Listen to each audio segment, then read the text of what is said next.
રાજકોટ મહાનગરપાલિકાની ચૂંટણીને લઈને 11 એપ્રિલે ભારતીય જનતા પાર્ટીના 72 ઉમેદવારોનું ઉમેદવારી પત્રક રજૂ કરવા જઈ રહ્યું છે। ઉમેદવારની જે પસંદગી કરવામાં આવી હતી તેમાં બદલાવ જોવા મળ્યો છે। નમસ્કાર, આપની સાથે હું આકાંક્ષા। તમે જોઈ રહ્યા છો ઓવર રાજકોટ। સ્થાનિક સ્વરાજની ચૂંટણીઓને લઈને જે તૈયારીઓ ચાલતી હતી એની વચ્ચે બધાની નજર એક બાબત ઉપર હતી કે ભારતીય જનતા પાર્ટી ક્યારે એમનું ઉમેદવારીનું જે લિસ્ટ છે, વ્યક્તિઓનું લિસ્ટ છે, બહાર પાડશે।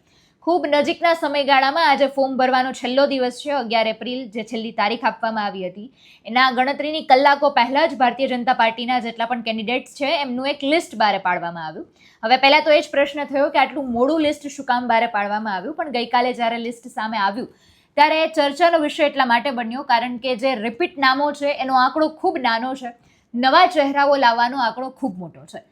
એટલે કાર્યકર્તાઓમાં, પૂર્વ કોર્પોરેટર, પૂર્વ ઉમેદવારોમાં નારાજગી વ્યાપી ગઈ હતી અને ગઈકાલે આપણે કમલમની વાત કરીએ, ભારતીય જનતા પાર્ટીની જે ઓફિસ છે તેની વાત કરીએ, ત્યાંનો માહોલ ગરમાઈ ગયો હતો, રાજકારણ ગરમાઈ ગયું છે। રાજકોટ જિલ્લાની હું વાત કરી રહી છું, પણ આ પરિસ્થિતિ માત્ર રાજકોટમાં જ નહીં, બીજા જિલ્લાઓમાં પણ, બીજી જગ્યાએ પણ આ પરિસ્થિતિ વ્યાપી ગઈ છે કે જે રીતનું લિસ્ટ બહાર પાડવામાં આવ્યું છે ભારતીય જનતા પાર્ટી દ્વારા, તેમાં નારાજગી ખૂબ વ્યાપી ગઈ છે। જેટલા પણ એમના કાર્યકર્તાઓ છે, પૂર્વ કોર્પોરેટર છે, એમાં અત્યારે ક્યાંક ને ક્યાંક સૂર એવો ઉઠ્યો છે વિરોધનો અને તેમને ક્યાંક સમજાવીને શામી પણ દેવામાં આવ્યું છે। આવા પણ સમાચાર આવ્યા છે। રાજકોટ મહાનગરપાલિકાની ચૂંટણીને લઈને 11 એપ્રિલે ભારતીય જનતા પાર્ટીના 72 ઉમેદવારોનું ઉમેદવારી પત્રક રજૂ કરવા જઈ રહ્યું છે ત્યારે રેસકોર્સ રિંગ રોડ પર બહુમાળી ભવન ચોક ખાતે વિજય વિશ્વાસ સંમેલનનું આયોજન કરવામાં આવ્યું હતું। અગત્યના સમાચાર એ મળ્યા કે વિજય વિશ્વાસ સંમેલન મંચ પર બેઠેલા એક વ્યક્તિ કે જેમનું લિસ્ટમાં ગઈકાલે નામ આવી ગયું હતું એ વ્યક્તિને હવે બદલી દેવામાં આવ્યા। હું વાત કરી રહી છું વોર્ડ નંબર 7માં ઉમેદવારની જે પસંદગી કરવામાં આવી હતી તેમાં બદલાવ જોવા મળ્યો છે। માધવ દવેએ આ બાબતે માહિતી આપતા કહ્યું છે કે જે વોર્ડ નંબર 7માં ગઈકાલના લિસ્ટ પર નજર કરીએ તો શૈલેષ જાનીનું નામ સામે આવી રહ્યું છે, જે અત્યારે વિશ્વાસ વિજય સંમેલનનું આયોજન કરવામાં આવ્યું, મંચ પર પણ શૈલેષ જાની બેઠેલા જોવા મળ્યા।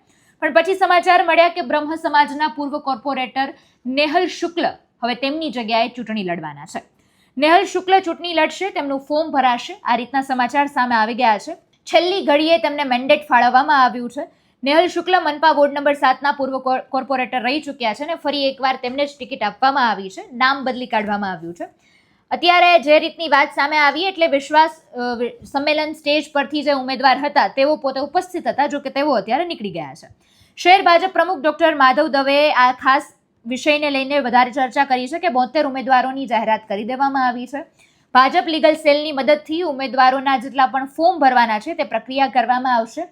તેમનું જે આખું સંમેલન છે તે પૂરું કરવામાં આવશે। સરદાર વલ્લભભાઈ પટેલની પ્રતિમાને ફૂલહાર કરીને આજે આખું કાર્યક્રમ છે તે શરૂ કરવામાં આવશે। કાર્યકર્તાઓ દરેક બૂથ સુધી પ્રચારમાં જોડાશે અને હજુ પણ એક વોર્ડ છે તેમાં નામ બદલાઈ શકે તેમ છે, પસંદગી બદલાઈ શકે તેમ છે, એવા પણ અત્યારે સમાચાર વહેતા થયા છે।